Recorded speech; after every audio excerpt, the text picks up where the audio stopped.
Okay. All right, guys. Thank you for being here. The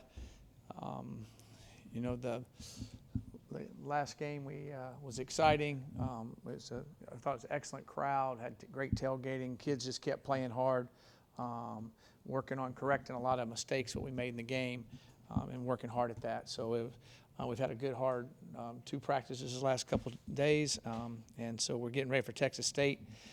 Texas State lost their opener to Nevada. Nevada's a good football team. I've had to play at Nevada before, and they're tough, especially when they had Colin Kaepernick there when we played him when I was coaching. He was pretty good, to say the least. Texas State's offense, they got Lane Hatcher. He's a quarterback that played at Alabama and then transferred to Arkansas State. And when I was at Memphis, we played against him twice. And now he's transferred to Texas State, a la our world that we live in now, right? And he's a RPO, good quick release, does a lot of really good things. He's a good football player. And their offensive coordinator calls their plays, does it, Jake Spavital. He's in the kind of the that whole Leach tree in a way.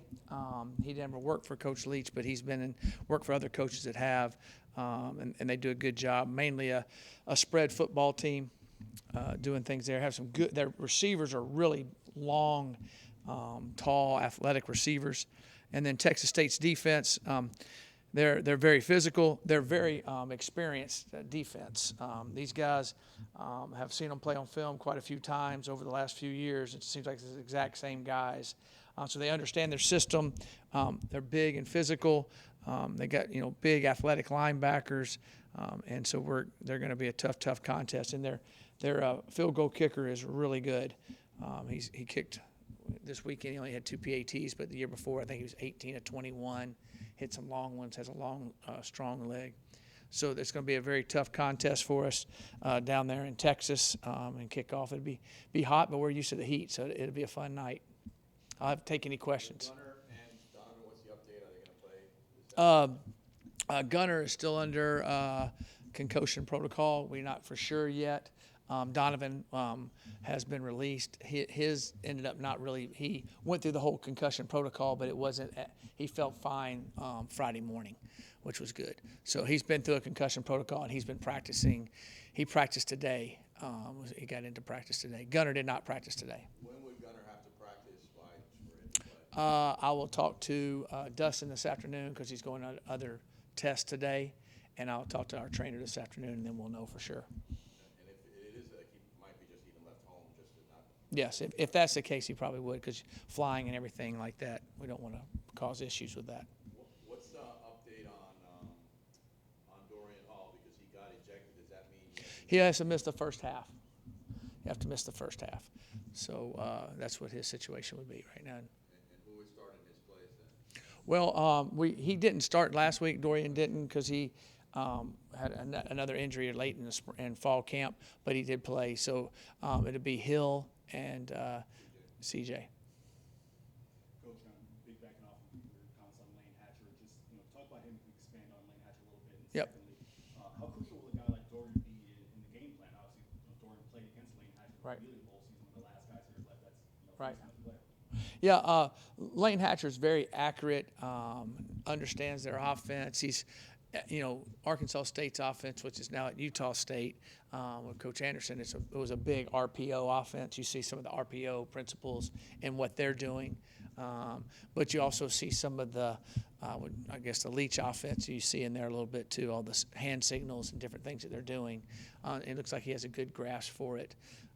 And what he's doing, but he's a very good headsy football player, and he can make all the throws. And he played well against us the 2 times we played against him. And to kind of follow up, a guy like Dorian. Yes. Played against him.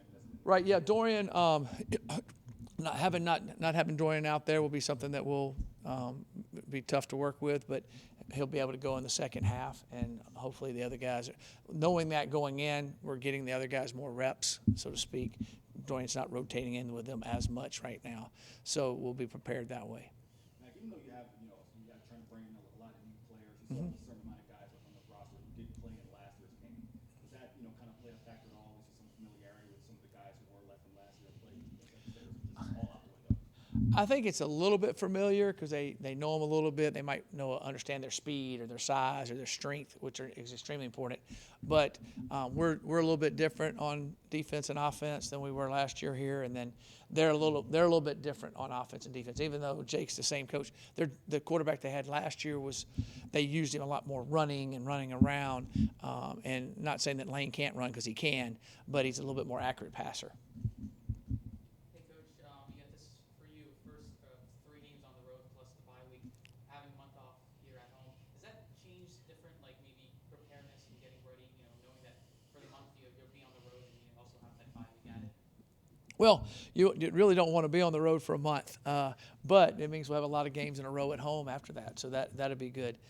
The early bye week is always kind of tough, but I personally like it because us being a young team, understanding we can play these first two games, we can evaluate where we are, and then we can take that bye week and really work at it and really fine-tune some of the things we do and kind of find out, okay, this really is our identity. This is really what we do best. This is what our quarterbacks do best. This is what our running backs do best.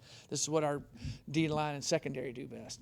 And so that kind of gives us that option to be able to do that and then keep going on. We'll be used to going on the road, and then we'll be at home, and that'll be fun having those many at home at the end.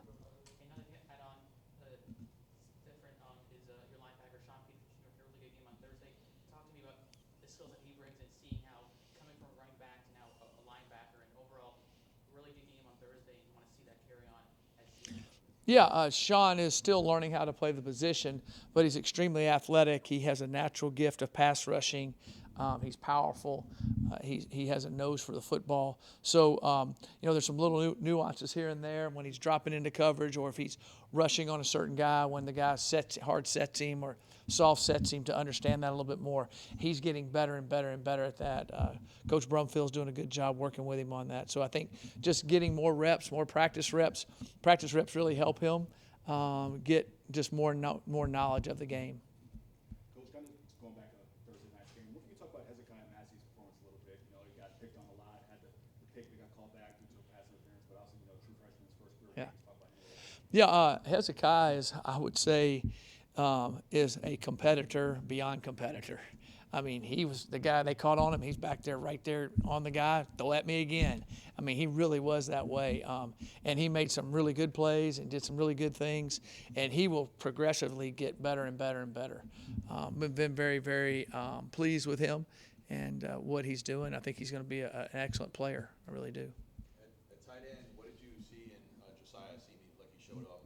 Yeah, we have a lot of excellent tight ends. We really do. That's an area, and as you saw, we rotated them in, and they all contributed. But Josiah is able to catch the football in traffic. He has good speed. He has good hands. He's an excellent blocker. He's a guy that him and Valdo together, and then we have Jackson McDonald that did some good things too. I think all those guys can contribute and help us. But I was impressed with Josiah out there in the game. He did stick out, I thought, too. Will you have to change, if it is Grayson, do you have to change the game plan and what you do, or is it identical?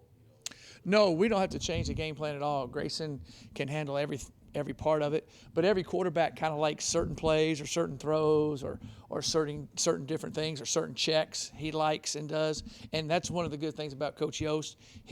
Grayson and Hayden will go to their strengths on different checks and different throws they like better than other throws, so to speak. Now, if the defense shows us something and they're checking to it, they know right what to go to.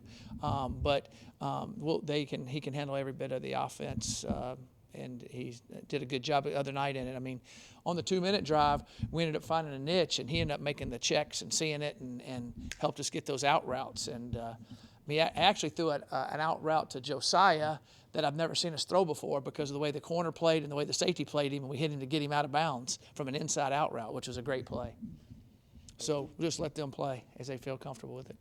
There's a two-part question for you. One, as far as what you've seen so far in corrections through the week, what have you seen as far as getting the run game going? And the second part of that is how crucial is it to get that going so that you're not as many third and longs in the tournament? Yeah, we definitely don't want to be as many third and longs. There's two parts of the run game.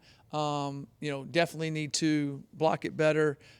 We've hit a couple runs we hit really well, a couple we were inconsistent with. And then also getting us into the best run play. You know, the quarterback has a good part of that. If they're coming on something, then he needs to get it out of his hands and get us into a pass. If they back off and then we can get a run, he can do that. So there's a combination of a couple different things that help us, the blocking, and then making sure we get us in the right play. Just kind of piggybacking off Walt's question a little bit, you know, if Grayson happens to be the starter this Saturday, you know, obviously be the first career start for him. Do you feel with having